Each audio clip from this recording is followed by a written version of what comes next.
Good morning all of you. Welcome to SRSL online classes. Myself Vandana Mishra. अपना today's आज का जो अपना टॉपिक है वो क्या है, प्रबंध सिद्धांत व तकनीकें। आई बात समझ में? अपने जो पहले जो क्लास वीडियो था उसके अंदर अपन ने प्रबंध सिद्धांतों के बारे में जाना था, अपने सिद्धांत क्या होते हैं, कौन कौन सिद्धांत होते हैं। फिर अपन ने ये पढ़ा था कि हेनरी फ्यूज जो है उनका प्रबंध में योगदान क्या रहा, उसके बारे में जाना था। फिर अपन ने उसको 3 कैटेगरी में डिवाइड किया था। 3 कैटेगरी में डिवाइड किया था, इसमें तकनीकें भी आई थी। तकनीकों के बारे में मैंने आपको इसमें नाम बताए थे, ठीक है। वैसे तो प्रबंध की बहुत सारी तकनीकें हैं, पर अपने जो बुक में जो सिलेबस में आपको जो दी गई है वो 3 मुख्य तकनीकें बताई गई है, ठीक है। 3 मुख्य तकनीकें कौन सी है? एक तो फर्स्ट जो है अपना है उद्देश्यों द्वारा प्रबंध करना, दूसरा अपना था अपवाद द्वारा प्रबंध, तो तीसरा था अपना व्यू रचनात्मक प्रबंध। अपन एक एक के बारे में क्या करेंगे, यहाँ पे डिस्कशन करेंगे। आई बात समझ में? अब देखो सबसे पहले मेरी तकनीक है फर्स्ट उद्देश्यों द्वारा प्रबंध। उद्देश्यों द्वारा प्रबंध का मतलब क्या होता है कि उद्देश्यों को निर्धारण कर कर अपन ने क्या किया, सबसे पहले उद्देश्यों का निर्धारण किया, उसके बाद अपन ने संगठन का प्रबंध किया, ठीक है ना। इससे क्या होता है, इससे प्रबंध करना बहुत ही आसान हो जाता है। आसान तरीके से हम क्या कर सकते हैं, प्रबंध को कर सकते हैं, क्योंकि हमारे सामने एक टारगेट है, हमारे सामने एक लक्ष्य है कि हमें अपने काम को कहाँ तक पूरा करना है, किस तरीके से करना है, क्योंकि हमारे सामने क्या है, उस काम को करने के उद्देश्य सामने है, ठीक है ना। तो उद्देश्य द्वारा जो प्रबंध जो होता है वो प्रबंध को करने में काफी क्या करती है, अपनी सहायता करती है, ठीक है। अब बात करते हैं अपन इसकी प्रकृति और विशेषता के बारे में कि उद्देश्य द्वारा प्रबंध की विशेषता क्या है कि हम इस तकनीक को अपनाएं, ठीक है। तो फर्स्ट जो है इसका क्या है, उद्देश्यों का व्यवस्थित क्रम निर्धारण करना। मतलब आप वो देखते हो कि संगठन के अलग अलग स्तर होते हैं, अलग अलग डिपार्टमेंट होते हैं, अलग अलग विभाग होते हैं, उन विभागों के अपने अलग अलग उद्देश्य होते हैं। तो हम वहाँ पर ये डिसाइड करते हैं कि हमारा उद्देश्य जो है कि सबसे पहले हमें कौन से उद्देश्य को पूरा करना है, उसका एक निश्चित क्रम हम क्या कर सकते हैं, निर्धारित कर सकते हैं, ठीक है ना। कि सबसे पहले हमारा उद्देश्य ये है, उसके बाद हमें ये करना है, उसके बाद हमें ये करना है। धीरे धीरे हम क्या करते हैं, अपने लक्ष्य की ओर अग्रसर होते चले जाते हैं। तो इसका एक फायदा क्या है कि उद्देश्यों का व्यवस्थित क्रम आप निर्धारित कर सकते हो। दूसरा, समूह भावना विकसित। समूह भावना का विकास इसमें संभव हो पाता है। क्यों हो पाता है? क्योंकि अपने सबके सामने एक ही टारगेट है, एक ही उद्देश्य इसको पूरा करना। तो इससे क्या होता है, सारे मिलकर अपन क्या करते हैं, उस एक उद्देश्य की पूर्ति में जुट जाते हैं। इससे क्या होता है, इससे टीम भावना, समूह भावना विकसित होती है, ठीक है। थर्ड जो है इसमें वो है निश्चित अवधि में कार्य संपन्न। जैसे मान लो अपने सामने उद्देश्य निर्धारित है, अपने सामने अपने गोल है, वो दिख रहे हैं कि अपने ये उद्देश्य हैं, तो उनको पूरा करने के लिए पता है कि अपन को इस तरीके से पूरा करना है, इसका ये समय है, इसके इस टाइम में पूरा करना है, ठीक है ना। लेकिन अपने सामने जब कोई उद्देश्य नहीं रहता है तो पता ही नहीं तो अपने करना क्या है, ठीक है। तो उसमें क्या होता है, उसमें टाइम जो है हमारा वेस्ट हो चला जाता है कि करना क्या है, क्या किस लिए हम ये काम कर रहे हैं। पर जब हमारे सामने किसी को काम को पूरा करने का हमारा मकसद होता है, हमारा उद्देश्य होता है कि ये जो काम कर रहे हैं, हमारा इसके पीछे जो मोटिव है, हमारा जो उद्देश्य है वो ये है, तो वो काम क्या होता है, एक निश्चित अवधि में निश्चित समय पर क्या कर सकते हैं, उसको पूरा कर सकते हैं। आई बात समझ में? जैसे कि आपके ऊपर एग्जाम्पल एक देखती हूँ मैं कि स्टूडेंट्स के लिए जब सामने एग्जाम का टाइम टेबल आ जाए तो आप क्या करते हो, आप टाइम टेबल को ध्यान में रखकर आप अपनी स्टडी की प्रिपरेशन इस तरीके से कर सकते हो। लेकिन जब तक टाइम टेबल नहीं आता तो कई बच्चे क्या करते हैं, वो इतनी सीरियसली पढ़ाई नहीं कर पाते हैं। पर टाइम टेबल आने का उनको ये रहता है कि हाँ सबसे पहले हमारे इंग्लिश का है, फिर हिंदी का है, फिर हमारे और सब्जेक्ट इनका है, उसके अकॉर्डिंग आप क्या करते हो, अपनी प्रिपरेशन करते हो। तो वैसे ही ये उद्देश्य जो होते हैं टाइम टेबल के रूप में हमारे सामने क्या होते हैं, मार्गदर्शक के रूप में काम करते हैं, ठीक है। फिर है पर्याप्त मात्रा में अधिकारों का प्रत्यावर्तन। इसमें हमारे प्रबंधक होते हैं, अधिकारों का प्रत्यावर्तन मैंने आपको बताया था, प्रबंधक सिद्धांतों में आया था ये पॉइंट। उसका मतलब क्या होता है, अधिकारों का प्रत्यावर्तन का मतलब अधिकारों को बांटना अपने अधीनस्थों में, अपने कर्मचारियों में। क्योंकि अगर आपको उद्देश्यों का निर्वाह करवाना है या किसी से कोई भी काम करवाना है तो साथ साथ में उसको अधिकार भी देने पड़ेंगे, तभी तो क्या करेगा, वो अपने उत्तरदायित्वों की पूर्ति कर सकता है। वरना आपने अगर उत्तरदायित्व दे दिए अधिकार नहीं दिए तो अपने उत्तरदायित्व की पूर्ति नहीं कर सकता, और साथ में अधिकार दे दिए उत्तरदायित्व नहीं दिए तो भी वो अपने अधिकारों का क्या कर सकता है, मिसयूज कर सकता है। तो दोनों चीजें साथ साथ में चलती है। आई बात समझ में? तो इसके अंदर पर्याप्त मात्रा में अधिकार कैसे मिलते हैं, क्योंकि हमारे सामने उद्देश्य है करने के लिए कि हमें इन उद्देश्यों की पूर्ति करना है, तो प्रबंधक को पता रहता है कि हमें इनके लिए इन अधिकारों की इनको आवश्यकता पड़ेगी, तो उनको क्या कर सकते हैं, उन अधिकारों को उनमें बांट सकते हैं अच्छी तरीके से। आई बात समझ में? अब हम बात करते हैं इसकी लाभ और गुण के बारे में। इसका लाभ और गुण है फर्स्ट, कुशल निष्पादन। निष्पादन का मतलब क्या होता है कि हमें ये काम कर दिया, मतलब हमें ये काम कर दिया, मतलब पूरा हमारा ये काम हो गया, होता है निष्पादन। मतलब कुशलता से अपन क्या कर सकते हैं, अपने कार्य का निष्पादन कर सकते हैं। क्यों कर सकते हैं? क्योंकि हमारे सामने उस काम को करने का एक उद्देश्य है, एक मोटिव है, एक पर्पस है हमारे सामने कि हमें जो काम कर रहे हैं उसके पीछे हमारा ये मोटिव है। इसलिए क्या कर सकते हैं, उस काम को बहुत अच्छी तरीके से पूरा कुशलतापूर्वक संपन्न कर सकते हैं। सेकंड हमारा जो है वो है सरलता। जब हमारे सामने हमारे लक्ष्य होते हैं, हमारे उद्देश्य होते हैं, तो हम उस कार्य को बहुत ही आसानी से, बहुत ही सरलतापूर्वक कर सकते हैं।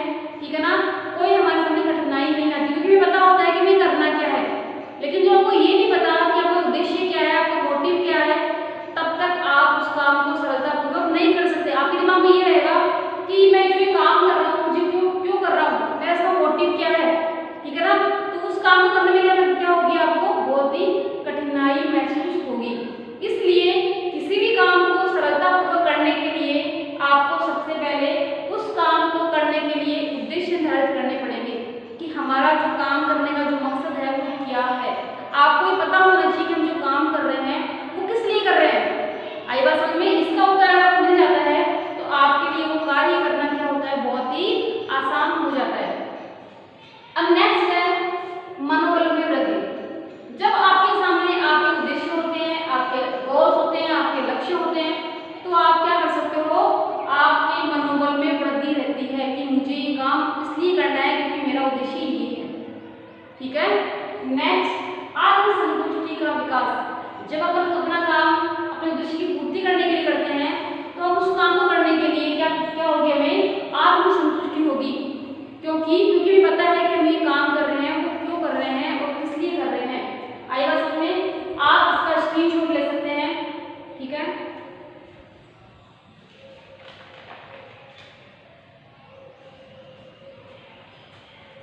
अब नेक्स्ट हम बात करते हैं यहाँ पे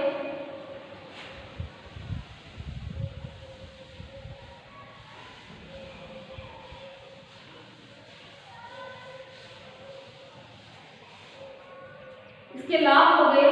लाभ के बारे में बात करते हैं इसकी सीमाएं।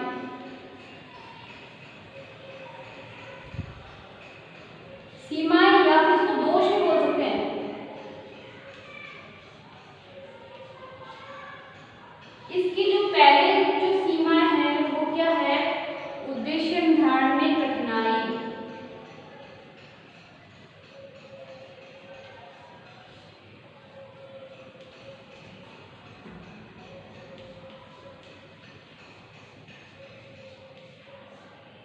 उद्देश्य निर्धारण में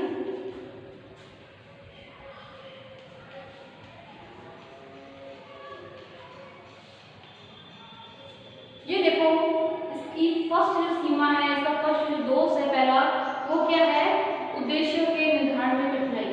जब हम कोई भी काम करते हैं तो हमने बहुत आसानी से कह दिया कि हमारे साथ जब उद्देश्य होते हैं तो हम अपने काम को बहुत ही आसानी से, बहुत ही सरलता से पूरा कर सकते हैं। पर हमारे सामने ये क्वेश्चन आता है कि हमारा उद्देश्य हमें कैसे फिक्स करना है, हमारे उद्देश्य हमें कैसे डिसाइड करना है। क्योंकि हमारे जो संगठन के बहुत सारे उद्देश्य हो सकते हैं, तो उसका चुनाव हमें करना है कि हमारा जो पहला उद्देश्य है वो क्या होना चाहिए। देखो, हम बात करते हैं कि जब पुराने टाइम में जो बिजनेस करते थे, मतलब आज का युग है ना, आधुनिक युग है, पर जो पहले के युग में जो बिजनेस होता था उसमें क्या था, उसमें व्यापार का एकमात्र उद्देश्य था लाभ कमाना, अधिक से अधिक लाभ कमाना उनका क्या था, एकमात्र उद्देश्य था। पर आज का जो मॉडर्न एरा है, आज का जो आधुनिक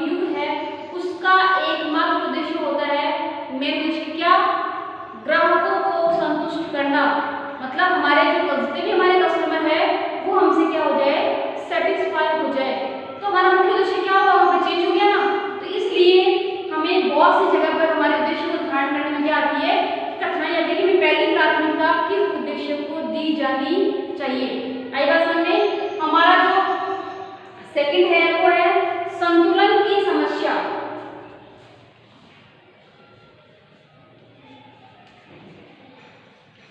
संतुलन की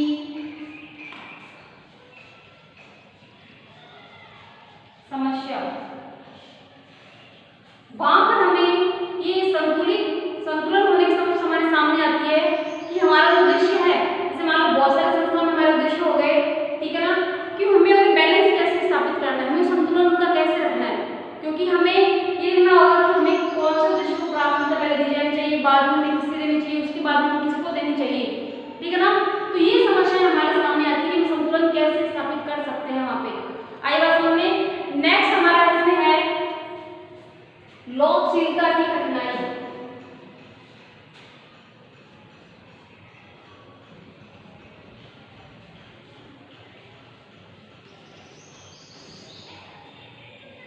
लोकशीलता की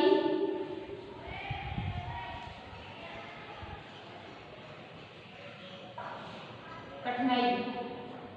देखो आपको पता है कि आप किसी भी चीज के बारे में, बिजनेस के बारे में आप पहले कुछ ना कुछ फिक्स कह नहीं सकते हो कि हमें बिजनेस में इतना प्रॉफिट होगा, हमें ये होगा। परिस्थितियों पर हमारा व्यापार जो है वो डिपेंड होता है कि परिस्थितियां कुछ भी हो सकती है, कैसी भी परिस्थिति हमारी हो सकती है। पर अपना बात करते हैं प्रबंध के बारे में, तो प्रबंध का जो मुख्य फंक्शन है, पहला मतलब फंक्शन होता है, कार्य होता है, वो क्या होता है? नियोजन। तो जब नियोजन होता है उसी टाइम उद्देश्यों का निर्धारण किया जाता है, ठीक है ना। तो सपोज करो आपने उद्देश्य का निर्धारण कर लिया, ठीक है, आज आपका उद्देश्य कुछ और है, फिर भविष्य में आपकी परिस्थितियां बदल गई, चेंज हो गई, वहां पर आपके उद्देश्य क्या होंगे? चेंज हो जाते हैं। तो इस केस में क्या होता है? इसमें लोकशीलता की कठिनाइयां होती है। आपको वहां पर क्या करना पड़ेगा? वहां पर आपको अपने उद्देश्य को बदलना पड़ेगा, चेंज होना पड़ेगा। इसलिए क्या होगा? आप पहले से जो काम करते हुए आ रहे हैं, ठीक है ना, जो आपने जो उद्देश्य की पूर्ति की पहले जो काम करते आ रहे हैं, लास्ट में आपके उद्देश्य वो रहे नहीं, आपके उद्देश्य क्या हो गए? वहां पर अगर चेंज हो गए, इसलिए क्या होता है? इसमें लोकशीलता की कठिनाई इसमें देखने को मिलती है। ये तो थे इसके तीन मुख्य दोष। ये तीन मुख्य दोष इसमें पाए जाते हैं। फिर कुछ इसमें अन्य दोष भी है।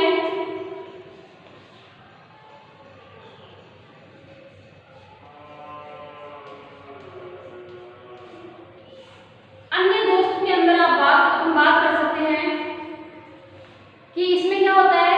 इसमें हमारे जो कुछ प्रबंधक होते हैं,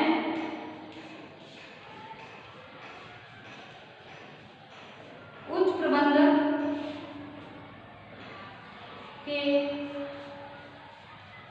सहयोग का अभाव।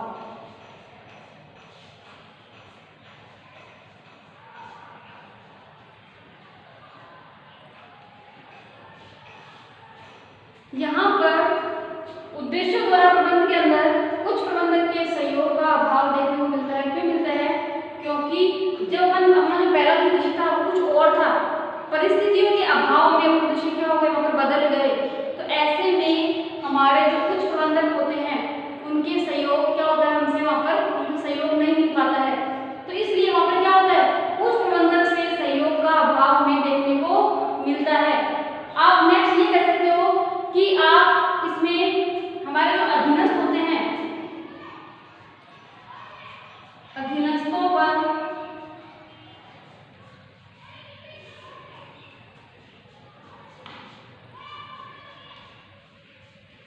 कार्य का दबाव। आप ये कह सकते हो कि मान लो आपके उद्देश्य पहले कुछ और थे, आप किसी और कार्य में जुटे हुए थे, आपके उद्देश्य बदल गए, तो वहां पर क्या होता है? आपके काम करना जो है, आपको जो काम कर रहे थे आपको उसमें चेंजमेंट लाना पड़ेगा, उसको आप चेंज करना पड़ेगा। तो इससे क्या होता है? इससे हमारे जो अधीनस्थ है, प्रबंधक के नीचे जो काम कर रहे हैं वो क्या होता है? उसके अधीनस्थ, ठीक है ना। तो अधीनस्थों पर क्या होता है? कार्य का बोझ है, कार्य का दबाव है, वो बढ़ जाता है। आई बात समझ में? तो वैसे इस टेक्निक के कुछ लाभ हैं, इसकी कुछ सीमाएं, कुछ हानियां भी हैं, ठीक है ना। तो हमें दोनों को ध्यान रखकर ये करना पड़ेगा, इस तकनीक को अपनानी पड़ेगी। आई बात समझ में? नेक्स्ट अपन तकनीक के बारे में नेक्स्ट वीडियो में डिस्कशन करेंगे। बहुत धन्यवाद। Thank you.